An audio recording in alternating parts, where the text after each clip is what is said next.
Hi, everybody. And hey, Happy New Year. It is January 1st, the day that a lot of us take to think, how many resolutions can I make that I'm not going to follow through on? Yeah, I'll start off with that. I've not really been a fan of them for that reason. You get to about February and it's like out the window. But there is a challenge, a Facebook group that Andy Gibney, who I've known for, I'm not sure now how long, more than 10 years. I've been a member on and off at AG's Martial Arts Center. Has put up about, it's called, I've got it up on my computer just so I get it right, Andy, Dirty 30 by 3. Well, I posted on there the name alone. I'm going to join that. Now, Andy wrote a book about how you want to break things down into 90-day cycles. Basically, not 1/4 of the year. Hang on. Yeah, 90-day cycles. So your goals, don't think of it in terms of a year. Think about it in terms of 90-day segments. I think I've got that right.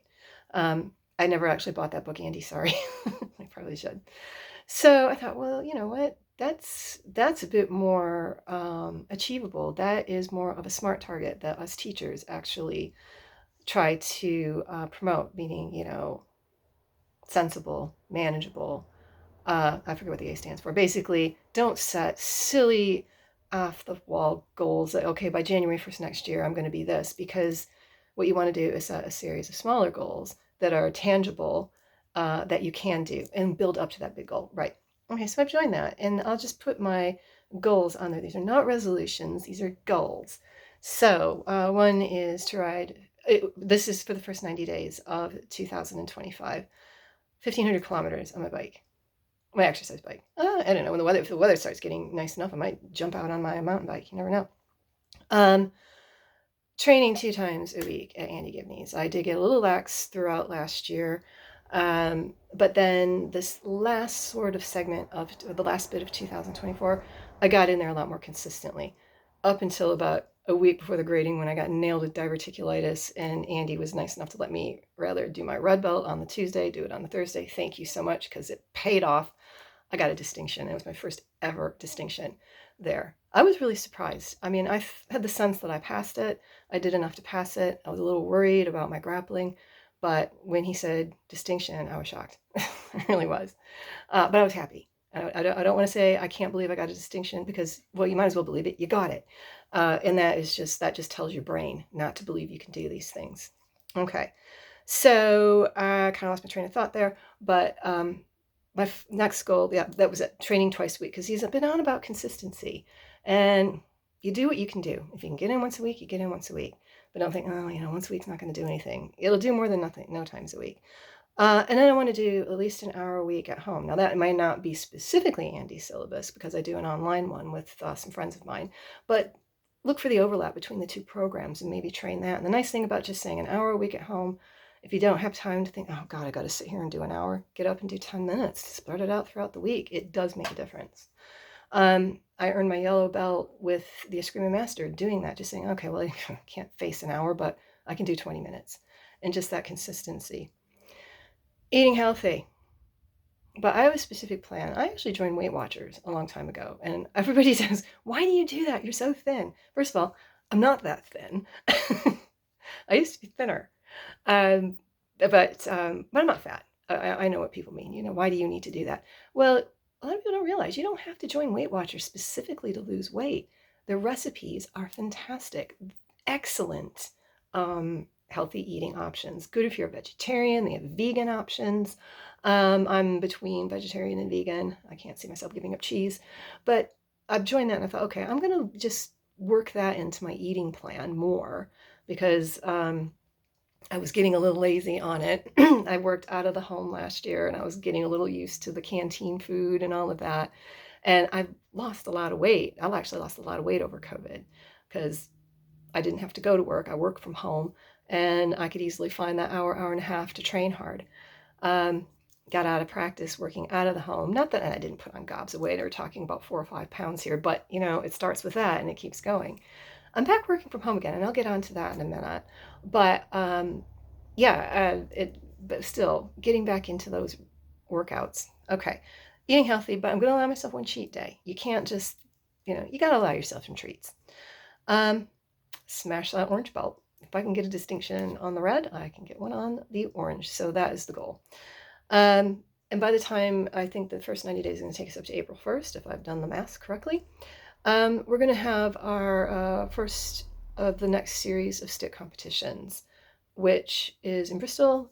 And I won a gold medal in November. So I think that qualifies me for the European Championships, but I don't want to be complacent. What I want to do is go and place and do as best I can. It'll probably be a whole new set of opponents because different clubs go to that one, and just go in and smash it up as best I can. Beast mode, Vinder, Louis, you know what I'm talking about. And thank you guys for all your support. It's just been an amazing run. In 2025, we've got some really big plans for stick fighting with all of us.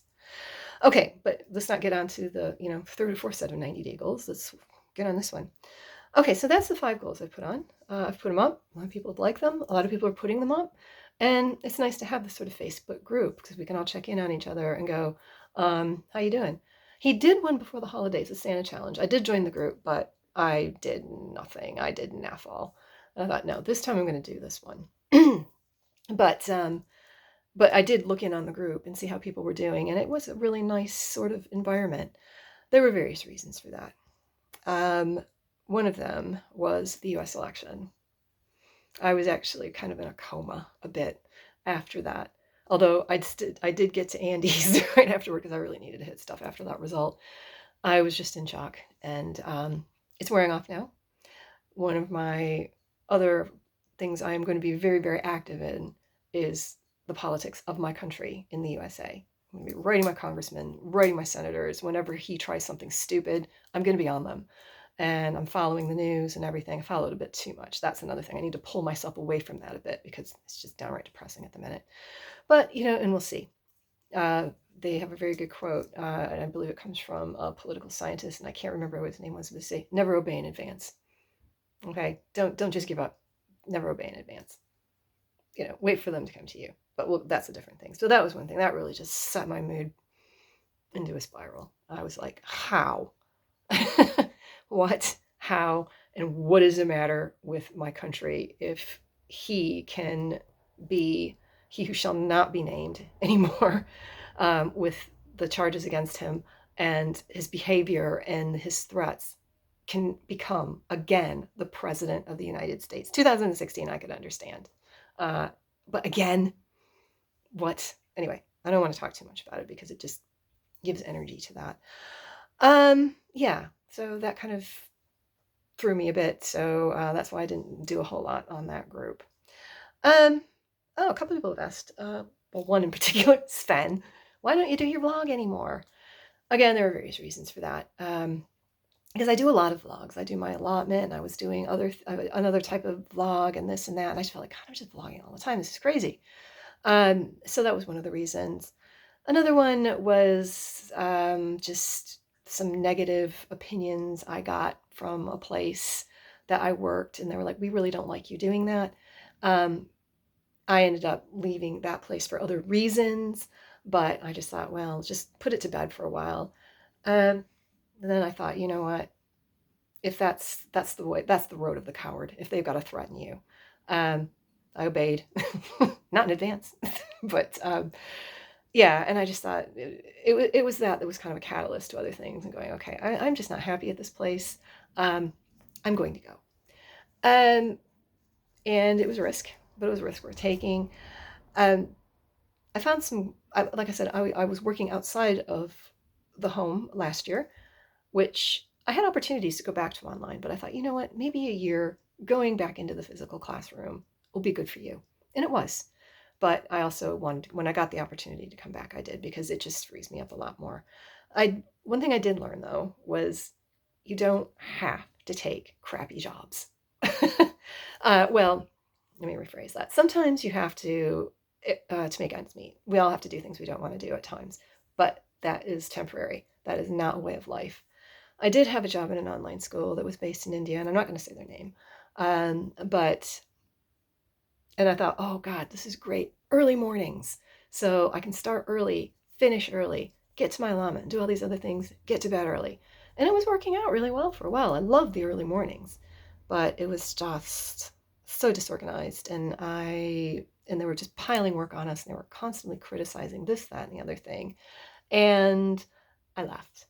And I just thought, and I didn't really have anything else. I just said, you know what, I'm sorry. I sent in a letter of resignation. I said, I can't work under these conditions. Um, but other stuff came my way. I'm working for a couple of lovely places right now. And again, I'm not going to say the names of them because I don't know how they would feel about that. But a couple of tuition places. I'm working with a couple of SEN students that are trying to get various exams, and that provides me with quite a lot of hours. The pay isn't the highest, but you know, it's good. It's good enough. And I'm working with a new online startup school based here in the UK, which I've really, really enjoyed. And they're doing really well. Now, they started out with 0 students at the beginning of the school year. Now they're up to 100. So we'll see. So I've also tried to focus on, I had a really long conversation with a former colleague of mine that I used to work with at the other place. And she says, yeah, you know, everybody talks about having this one job, you know, and having a permanent job. Well, first of all, there's no such thing as a permanent job anymore. If somebody wants to get rid of you, they will. But when you put all your eggs in one basket like that, what happens when you lose that job, or if you lose that job, or if that company goes bust or something? So I've been really looking on freelancing, getting various different contracts, and my God, I've got more work than I can handle at the minute. I've got 2 different content creator roles. These are revenue based. The first one, I actually started the first one last year, but I didn't have time to put too much into it. I did a little bit, but I put some in this year, and I'm actually starting to see a little bit now. It's going to take time. And I've got another one that we're still making a guide and everything, but we're getting there. We're finally getting there. There's my examining that's come on, and yeah, just various other bits and bobs that have come up that have helped. So I would never say, I've never been an advocate for just up and quitting a job just because, you know, maybe you have a bad day or somebody asks you to do something you don't want to do. But when it's constant grind, day after day after day after day after day, and it's affecting your mental health, which this other job was, which I was really surprised it did because I was loving the getting up in the early in the morning. 10 o'clock in the morning, I'm done with work. I can go do this. I can grab a nap in the middle of the day. Oh, it was just a really bad atmosphere. Don't put up with it. Go. You only work crappy jobs when you have to. Right. I know my parents probably wouldn't agree with me, but no, I think they would on certain things. If the job's affecting your mental health to that point, it's not worth it. It really isn't. Other things have been going on. The bird project. That was another thing. I was vlogging about the birds, vlogging about the allotment. That's coming along. I have got to thank Ryan so much for all his help and assistance because, you know, I'm actually the person that likes to muck out the stuff. I don't mind doing that, and I find it therapeutic. He's the one that builds because I can't even hammer a nail. So that is really coming along, and hopefully we'll take it further. Anyway, this will be the start of the vlog again, hopefully. Can't promise, but I'm going to start as we mean to go on. And the 1,500 kilometers a week has now been slashed down to 1,487. I did 13 kilometers today. All right, everybody. Happy New Year. Start as we mean to go on. Ciao.